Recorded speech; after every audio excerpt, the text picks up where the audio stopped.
화학 반응이 일어날 때 에너지는 어떻게 되는지 한번 알아보도록 하겠습니다. 부제는 흡열과 발열입니다. 스타트. 자, 학습 목표를 보면은 먼저 첫 번째로 화학 반응이 일어날 때 에너지가 출입함을 설명할 수 있다. 에너지가 이제 들어갔다 나왔다 한다는 거예요. 지금 화학 반응이 일어날 때. 자, 여기에 좀 선생님이 추가한 건데, 에너지 출입을 하면서 주변의 온도는 어떻게 변하는지를 한번 확인을 해봐야 된다.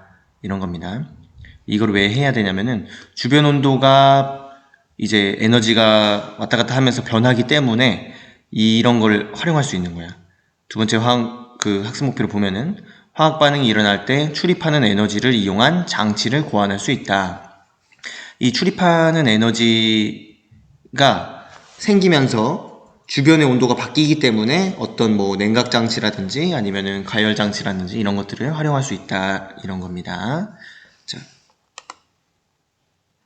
먼저 첫 번째로 에너지를 방출하는 반응을 한번 알아보도록 하겠습니다. 방출하는 반응은 줄여서 발열 반응이라고 해요.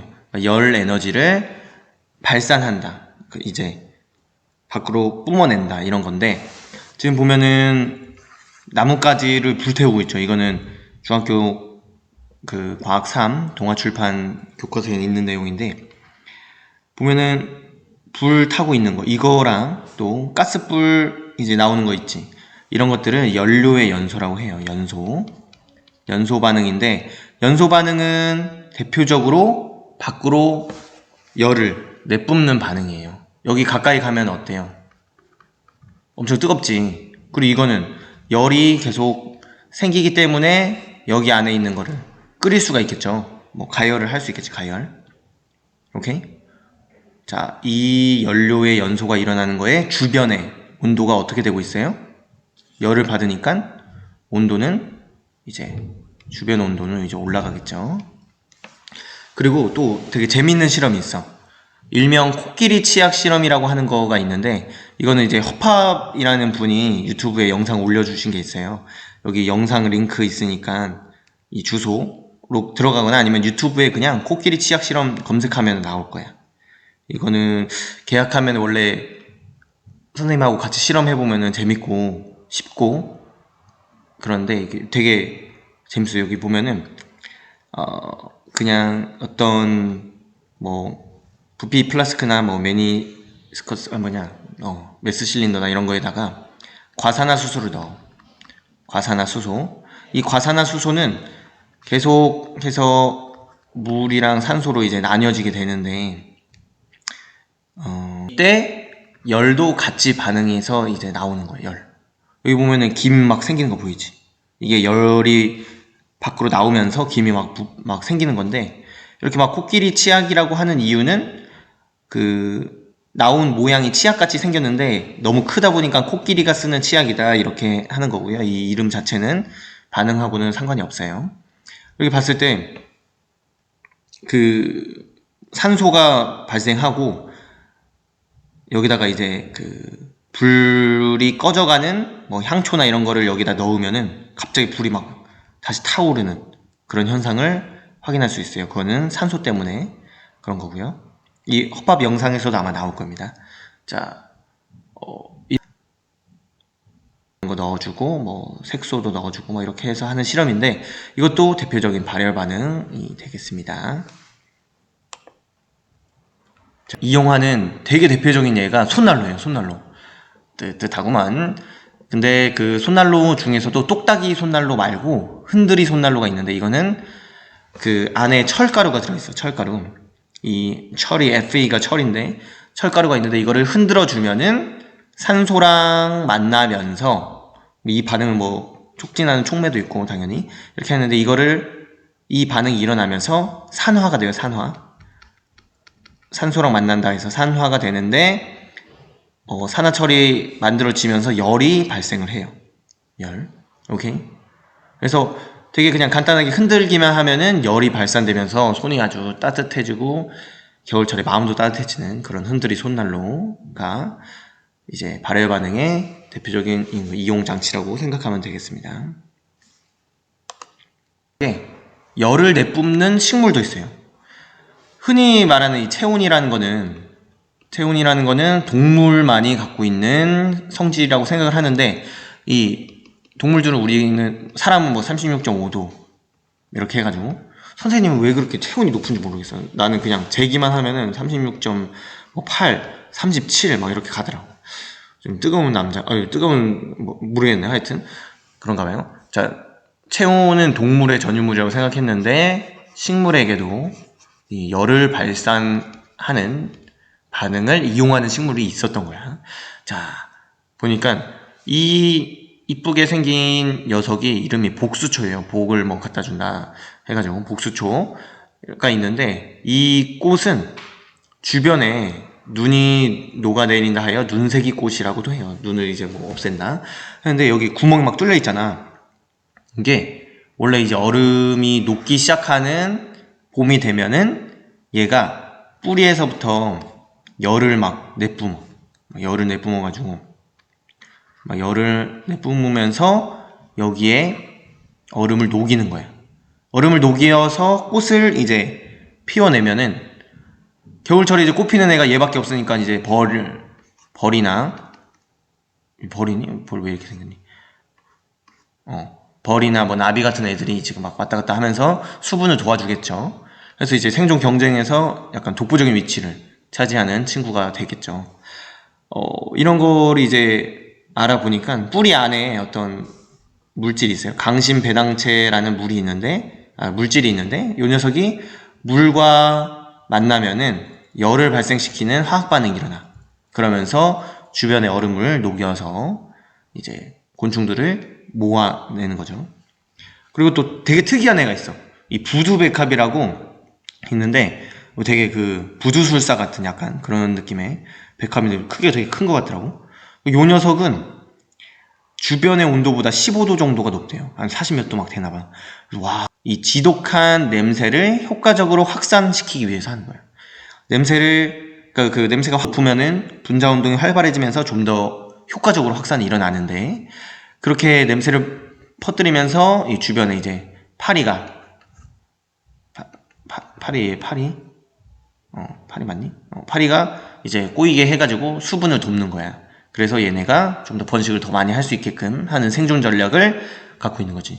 되게 특이하지 않니? 얘도 이제 그 안에서 화학 반응이 일어나면서 주변으로 열을 내뿜으면서 자신이 갖고 있는 냄새를 퍼뜨리는 친구죠. 자. 또 발열 반응을 이용한 장치로 대표적인 게 발열 도시락이 있어요. 발열 도시락. 이거는 전투 식량들이 있는데 막 전쟁이 일어났어. 그러면은 뭐 어디 가스버너 같은 거 해가지고 막 불 피워서 야 맛있게 요리해 먹자 이렇게 할 수 있는 시간이 많이 없잖아. 그래서 그냥 전투 식량 같은 거를 해놓고 여기다 막 물을 붓거나, 아니면은 여기 나와 있는 발열끈을 땡기면은 어떤 화학 반응이 일어나면서 이제 열이 나오는 거야. 그래서 그 열로 인해서 음식이 데워지고 맛있게 밥을 먹을 수 있는 거죠. 네. 그런데 이거 자체는 되게 애매해. 그러니까 물리적인 반응을 이용하는 것도 있고, 그러니까 그게 뭐냐면은 상태 변화 있잖아. 상태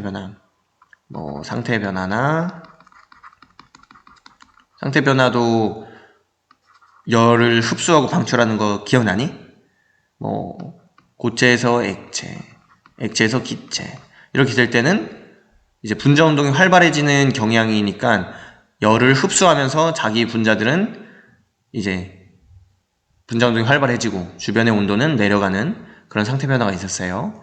근데 이 반대로 이제 분자 운동이 느려지는 경우에는 주변으로 열을 주면서 주변은 따뜻해지고 이 분자들은 느려지면서 상태가 변하는 그런 상태 변화가 있었는데, 이런 거를 활용하는 경우도 있고, 아니면은 어떤 물질을 용매에 주로 물에 녹일 때 일어나는 변화를 이용해서 활용하기도 합니다. 좀 애매해요, 이런 것들이.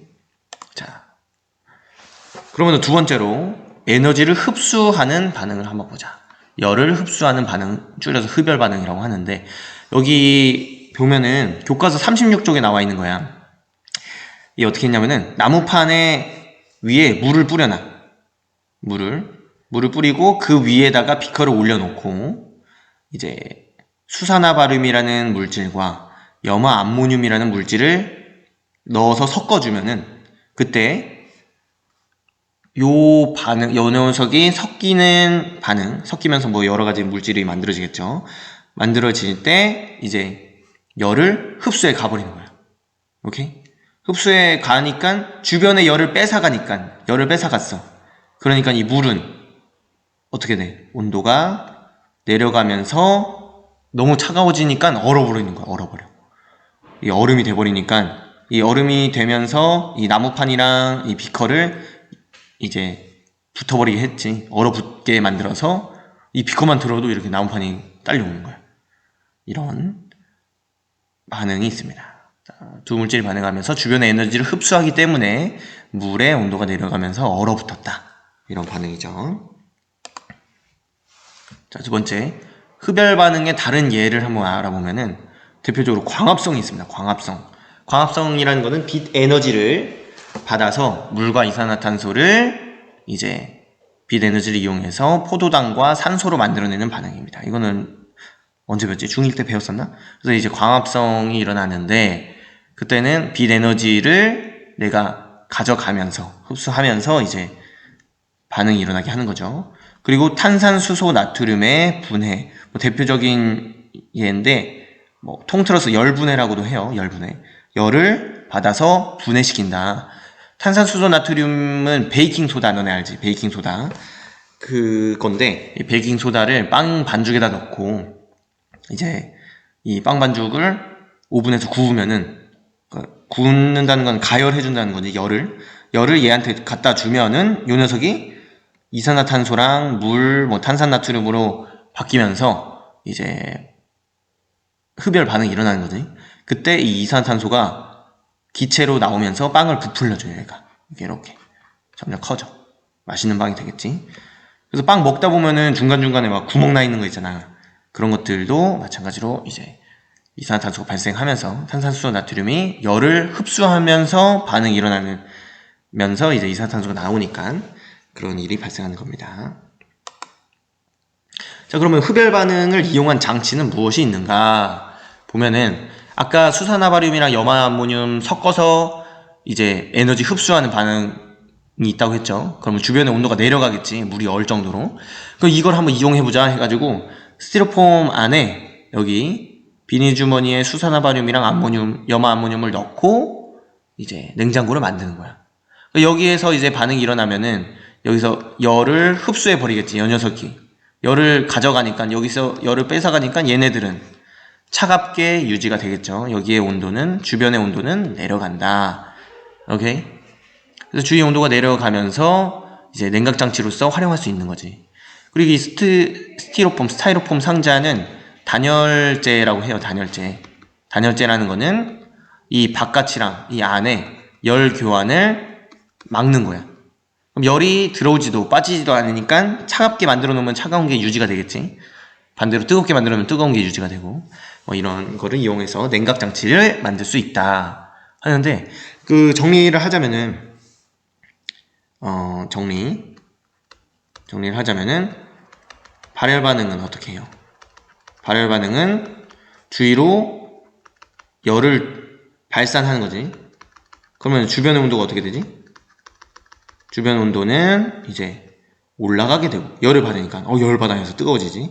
근데 흡열 반응은 반대로 어떻게 해? 주위에 있는 열을 흡수해. 주변의 열을 흡수하니까 주변 온도는 어떻게 돼? 주변 온도는 이제 내려가게 된다. 이런 거지. 오케이? 근데 조금 이제 헷갈려 하는 친구들이 있어. 여기 보면은 열 분해할 때 열을 가해주잖아. 그럼 주변의 온도 내려가야 되는데 왜 여기는 계속 유지가 되냐. 5분 만져보면 뜨겁잖아. 맞지?